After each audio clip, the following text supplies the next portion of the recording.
Aujourd'hui, on va passer une journée dans l'un des plus beaux villages de France avec le Saint Théo à Château-Chalon. Yes Château-Chalon. Voilà les gars, Château-Chalon. Allez les gars, Château-Chalon. let's go, mettez un maximum de pouces bleus et c'est super important pour le référencement. Let's go ma gueule.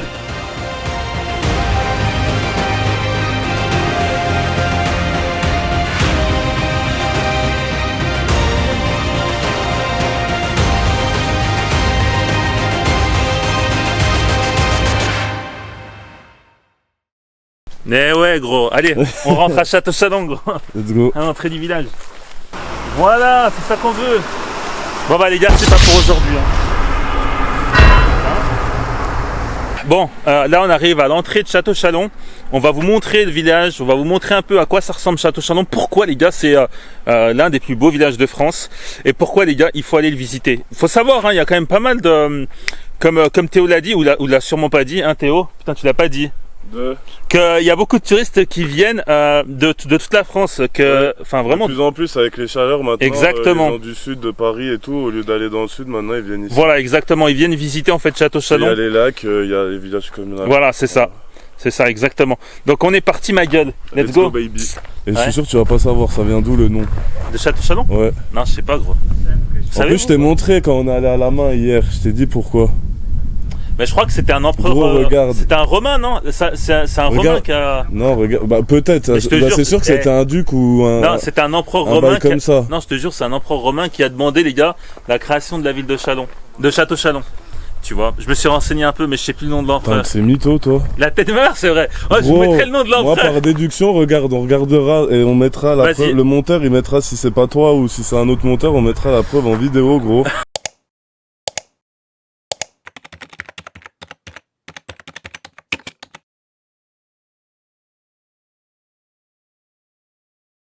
Pourquoi? Moi je te dis la déduction de Château-Chalon gros. Château parce que regarde la fortification tout ça, ouais. C'est comme un château gros. Et Chalon parce qu'on est à côté de Chalon-sur-Saône. Voilà, mais surtout parce que depuis les points de vue, donc les gars on ira de l'autre côté de tout ce qu'on voit là et derrière Diem.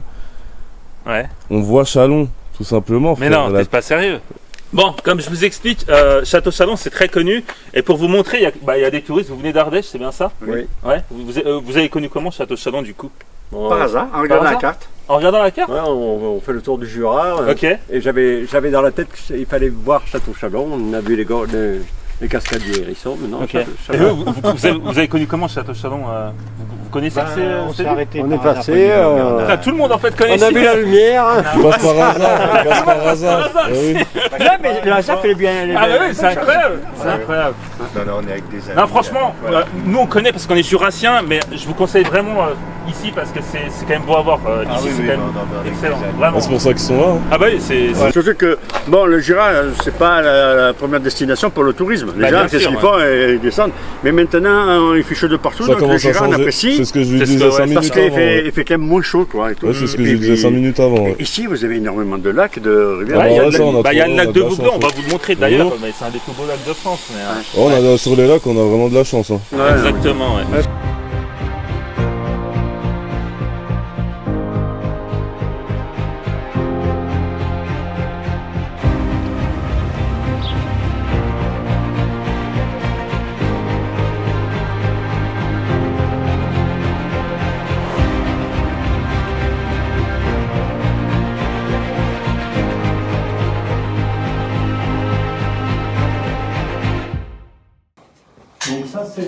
Donc ça c'est la carte qui est consacrée à la confrérie Saint-Vernier. D'accord. Donc les deux vignerons entre autres.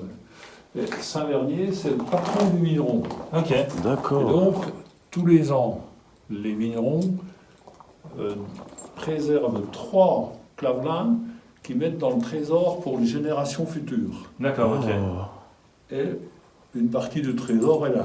Ok, et puis il y en a combien de... Incroyable. Ben, tous les ans, il y a 3. Ouais, il y a 3 bouteilles. Ok. Et il y a un ici. Ouais. Et la plus ancienne, elle date de quand? Ben, tu vas voir. On va voir ça là. Oh, il y a un nombre de générations. Ouais. Laisse tomber. Ah ouais. 1860. Oh là là là là. Incroyable. Ah, c'est une antiquité, hein. C'est un trésor, ouais. Donc pour vous resituer, il y a TF1 qui va venir ici et vous allez ouvrir la bouteille, quoi. Non. Non. Ah non. C'est des bouteilles collector. Ah bah oui, ça. Oui, ça. Mais on a eu un reportage qui s'appelait La tête à l'endroit. Ok. 24 minutes Ouais. sur France 3. On n'a même pas touché à ça. Mais ils ont eu le droit de la filmer. Mais c'est exceptionnel. Ah bah même nous, Ouais, bah, même on pour a une nous, chance de... Ouais, Bon, ça se voit que tu bois pas de vin. Ah bah ouais, carrément. Ça souffre pas, grand. Bon, vous avez une chance que monsieur le maire... Vous avez eu énormément de chance. Merci là, beaucoup, ouais. Ça, c'est le trésor. Ouais. C'est le trésor dont on dispose. Ouais. Et toutes les bouteilles sont gravées parce qu'on voudrait que les générations futures les gardent D'accord. jusqu'à un siècle. D'accord. Incroyable. Incroyable. Voilà. Bon, merci beaucoup. Merci beaucoup, monsieur le maire, en tout cas. On a de la chance. Fermer. Ouais.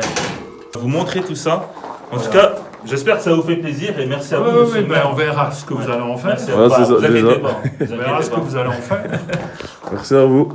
Bon, ce qui se passe, c'est incroyable. On est à l'Office du tourisme de Château-Chalon et il y a le maire qui nous a tout simplement offert un verre de Château-Chalon. Voilà, une bouteille de Château-Chalon. Donc, je vais le déguster avec mon collègue. Les gars, cette vidéo là, c'est vraiment de l'improvisisme total. Je sais pas si le mot existe, mais l'impro. voilà. Ah, c'est de l'impro Arrête-toi, total. impro, c'est Déjà, on allait tourner cette petite vidéo de 24 heures à Château-Chalon. Incroyable. Mais là, on est un jour avant, et puis on a la chance de C'est ça. déguster en fait vraiment, c'est incroyable. Donc c'est vraiment que du savagnin qui est autorisé pour l'appellation Château-Chalon. Ok. Ensuite, son autre particularité, ça va être son type d'élevage qui va être très très long, puisque le vin est vieilli pendant 6 ans et 3 mois en fût de chêne. Ok. Donc ça, c'est très long. Et surtout, c'est un vin qui n'est pas houillé. Donc D'accord. c'est-à-dire que quand vous mettez du vin dans un tonneau en bois, le tonneau étant poreux, il va toujours avoir une partie qui va s'évaporer, ce qu'on appelle l'évaporation alcoolique ou la part des anges, pour être plus poétique. Donc, cette part des anges, elle crée de l'air, de l'espace entre le tonneau et le vin. Ce qui cause un problème, puisque l'air, ça oxyde les produits, ça les détériore, ça peut rendre le vin acide, le faire tourner au vinaigre, le rendre imbuvable. En général, la méthode pour éviter ce problème-là, c'est on houille, c'est-à-dire on rajoute du vin pour que le tonneau soit toujours plein.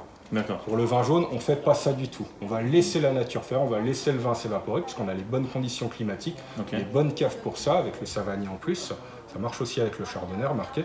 Et en tout cas, ce qui va se passer, c'est que le vin va s'évaporer, mais il va y avoir les levures qui vont se multiplier à la surface du vin. En se multipliant, les levures vont former un voile blanc. C'est pour ça qu'on parle d'élevage sous voile. Le voile il peut être vraiment épais comme ça. Et c'est ce voile en fait qui va être chargé de protéger le vin de l'oxydation. Le vin va quand même s'oxyder un peu, on parle de vin oxydatif, et qui va donner en fait tous ces arômes qui va le rendre très sec. Les levures vont manger tout le sucre résiduel et ça va permettre au vin de développer le bout de jaune, le soloton, et de lui donner toutes ses caractéristiques organoleptiques.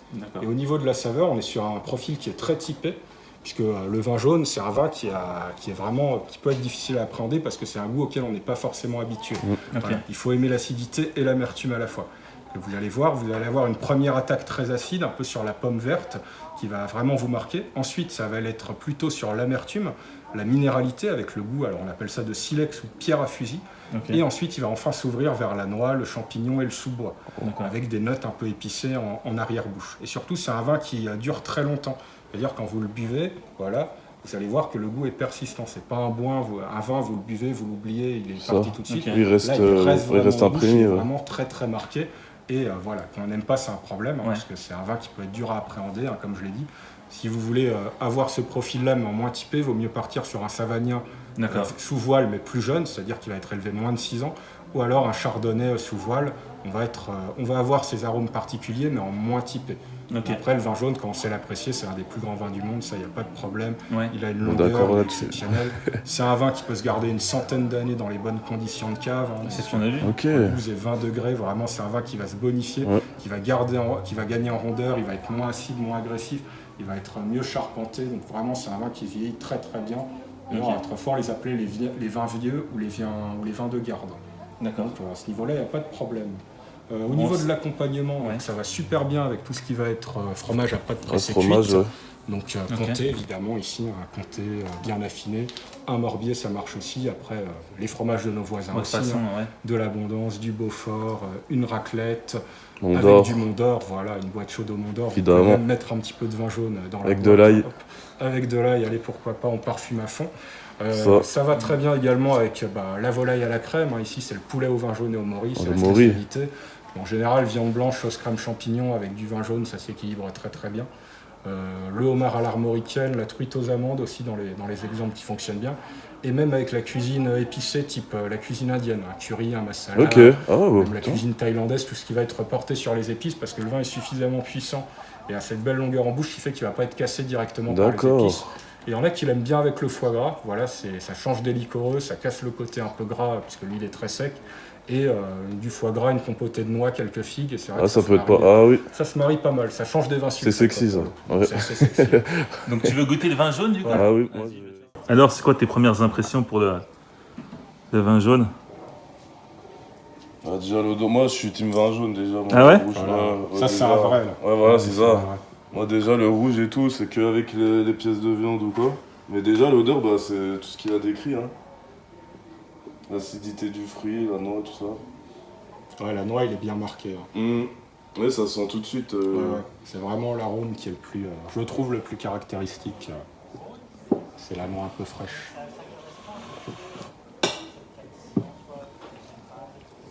Tu es un professionnel? J'étais à l'école pour ça. Il souffle par le nez, c'est la rétro-olfaction, c'est comme ça qu'il faut faire. C'est ça. Ok. Voilà. Donc, il est incroyable. Il a raison. C'est des vins. Quand on les aime, c'est les vins exceptionnels. Ça fait partie des 5 grands vins blancs du monde. Moi, je suis parce qu'il y a une acidité. D'habitude, cette acidité, moi, je suis plus sur le côté sucré, tout ça, mais là, ça me dérange pas, en fait. Elle est maîtrisée, et puis comme c'est vieilli, ça a quand même pris le temps de s'arrondir un peu. Incroyable. À la fin, t'as l'impression de manger un plat entier. Ok. Le fromage, là, c'est un truc de fou. C'est un vin qui est complexe. C'est quoi la différence du coup avec le vin jaune et puis le Macvin du coup? Et le Macvin et le vin de paille, alors c'est 3 produits très différents. Ouais. Déjà le Macvin c'est pas un vin, c'est une mistel ou un vin de mutage. C'est-à-dire on n'obtient pas le degré alcoolique par la fermentation du raisin directement en tout cas. Mais ça va être le mou du raisin, donc quand on presse le raisin c'est toute la partie liquide, le jus plus ou moins, auquel on va ajouter du marc du Jura. Le marc c'est la partie solide de quand on presse le raisin. C'est-à-dire tout ce qui va rester compressé, donc les rafles, les pépins et la peau. En distillant le marc, on obtient une eau de vie qui est très suave, qui est très puissante. C'est le marc qui peut être de très bonne qualité comme être très très forte et puis trop typée. En tout cas, dans le Jura, on sait faire le marc. Et en ajoutant du marc à du mou de raisin, déjà on stoppe la fermentation, donc le produit va être stabilisé. Et surtout, ça va en fait permettre d'adoucir, puisque le jus du raisin il est naturellement très sucré. Donc avec le marc, en fait, on va garder tous les sucres. Ils ne vont pas être fermentés et être digérés par les levures. Donc on est sur un apéritif. En fait, c'est le même principe que le Pinot des Charentes ou que le Ratafia. Le Pinot des Charentes, ça va être du cognac avec du mou de raisin. Ratafia, c'est de la fine ou du marc ou les deux avec du mou de raisin. Et ça du coup, ça va se déguster avec quoi? Enfin, du comté, ça peut se boire comme ça en apéritif, avec du jambon, du melon cru, du jambon cru, du melon. Ça va très bien aussi avec le foie gras, comme beaucoup de vins sucrés, même si c'est pas un vin, et avec les bleus également. Ou alors juste comme ça en apéritif, servi bien frais, c'est assez gourmand. Donc là, vous êtes sur un pur chardonnay, qui peut être fait avec différents cépages. Donc des cépages rouges, des cépages blancs. Donc il y a des Macvins blancs, des Macvins rouges, des Macvins rosés. Donc là, c'est un pur chardonnay. Donc le chardonnay, ça va être assez élégant, assez floral, assez délicat. Bon, moi, je vais pas vous cacher. Apéritif. Merci. Et puis j'ai jamais dégusté ça. Donc je vous remercie en tout cas pour les explications. Merci à vous. Voilà. Sens-le avant. Moi, je vais t'apprendre à. Tu le sens, voilà. Là, tu le. Secoues-le contre là. Ouais. Ça a développé l'odeur. D'accord. De plus, là, toi, tu prends le verre là, tu le secoues. Voilà. T'es vraiment un professionnel, hein. Le caméraman s'y connaît. Ah bah, quand c'est la picole. Voilà. Ah ouais, d'accord. Tu vois, ça a changé l'odeur. Il y a une vraie différence. C'est ça. Et là, tu gardes dans la bouche et t'aspires de l'air avec. Ah non, c'est pas grave. Ouais, mais là, t'as déjà senti. T'as vu, c'est bon le Macvin. C'est super bon, gros. Bien sucré et tout.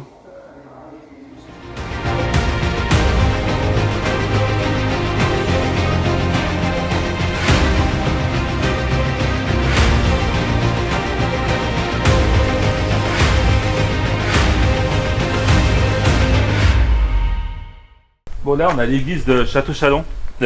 On va rentrer à l'intérieur. Ah, gros, c'est incroyable. Et tu vois, les tableaux, gros, c'est dingue. C'est une question de respect, tu vois.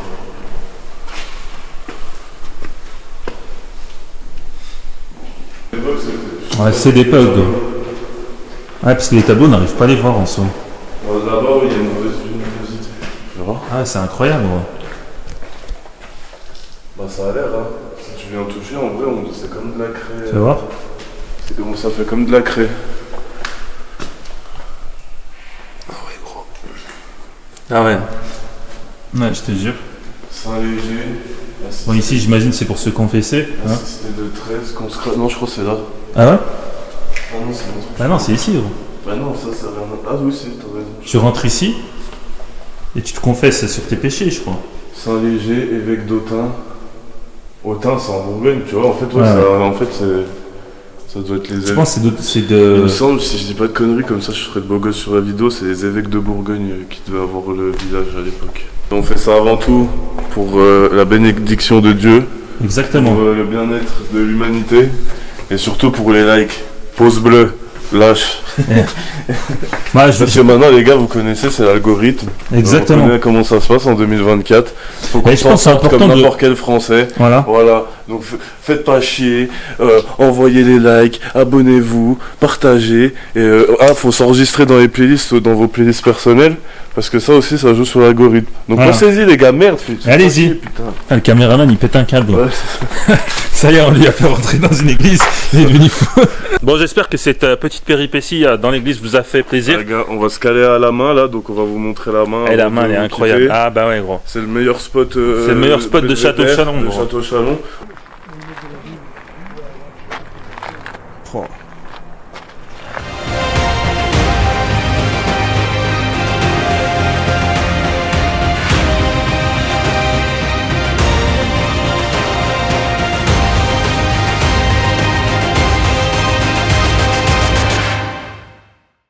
Ok, donc vous êtes habitant à Château-Chalon alors, Oui. du coup, puis vous voyez beaucoup de touristes ici passer? Ah ben l'été, oui. Ouais, beaucoup. Ah oui. Ok. Ah oui, le mois d'août, là. Juillet un peu, c'est moyen, mais août, il y en a. Hein. Ok, puis vous habitez à Château-Chalon depuis longtemps? Oh ben ça va faire 75 ans. Ah oui, quand même. Ah, ça fait, hein. Ça fait 75 ans que j'y suis. Ok, ok. Donc toute Puis- votre vie, vous avez passé toute votre vie ici. Oui. D'accord, et puis vous comptez pas Incroyable. déménager? Ah non, non. On ne pas s'en aller à notre Ok. âge. Hein. Et pour vous, c'est vraiment, Château-Chalon, c'est vraiment le plus beau village de France? C'est un des Ouais. plus, vraiment le plus beau? Ou... Et, oh, c'est classé un des plus beaux. Mm. Ouais. Il y a de la concurrence, Ah, mais. Ah oui, il y a de la concurrence, oui. Ah, donc c'est super important quand même de montrer notre patrimoine français. Ben oui. Donc, Monsieur le maire qui nous a ouvert les caves où il y a les hier, bouteilles. Vous avez Ah ben, vous discuté les avez avec croisés lui, oui, avec le j'étais- maire. j'étais Ah ouais, là. vous en croisez, c'est vrai, oui, c'est vrai, oui, Ouais. c'est vrai. Non, bah c'est bien, bah, non, mais c'est ça, c'est qu'on est passé hier, on a bu du vin Ouais. aussi avec. Ah, avec... il vous a fait goûter. Là, Ah bah ouais, il est incroyable monsieur le maire. Du coup, vous vous appelez comment? Marc, là. Ah bah, Mon nom. enchanté en tout À cas. côté. Ah ouais, Notre cousin, le vigneron, là. d'accord, ok. Mes cousins. d'accord. Ah, ici, il faut savoir, il y a quand même beaucoup de Oui, vignerons. Ah, ouais, Ouais. c'est incroyable ici. La Ah, spécialité. Prénom Michel. Ok, bah en tout cas, Michel, merci à vous hein, Même la fois. pour nous avoir aidé un petit peu sur Ah ben, les j'avais- habitants d'ici. Ah, Bon, j'espère que cette petite vidéo à Château-Chalon, dans l'un des plus beaux villages de France, vous a fait plaisir. Sachez les gars, bon, voilà, c'est une vidéo pour recommencer un peu les vidéos sur la chaîne YouTube SemSem, mais il y aura d'autres vidéos comme ça. Dites-moi dans l'espace commentaire ce que vous voulez voir au niveau des vidéos. Ça peut être par exemple, je dis n'importe quoi, tu sais, ça peut être les plus beaux lacs de France. Je vais par exemple dans les plus belles grottes de France. Tu vois ce que je veux dire? On a vraiment envie de montrer le patrimoine français et je pense que ça peut être intéressant. Donc, dites-moi dans l'espace commentaire, n'hésitez pas à mettre un maximum de pouces bleus. D'ailleurs, les gars, chose importante, dans la prochaine vidéo, je vais vous annoncer quelque chose d'assez important et je pense que ça peut vous intéresser. Tu vois, ça peut vraiment vous intéresser si voilà, vous êtes un petit peu en galère et tout. Là, c'est un bon plan. Et puis, c'est pas un placement de produit ni rien. Là, c'est vraiment, ça sort de ma poche. Tu vois ce que je veux dire? Il y a de l'argent qui va tomber. Ok. Donc, n'hésitez pas à suivre ce qu'on va faire. Donc, moi, je vous dis à la prochaine. Allez, bye bye, les gars.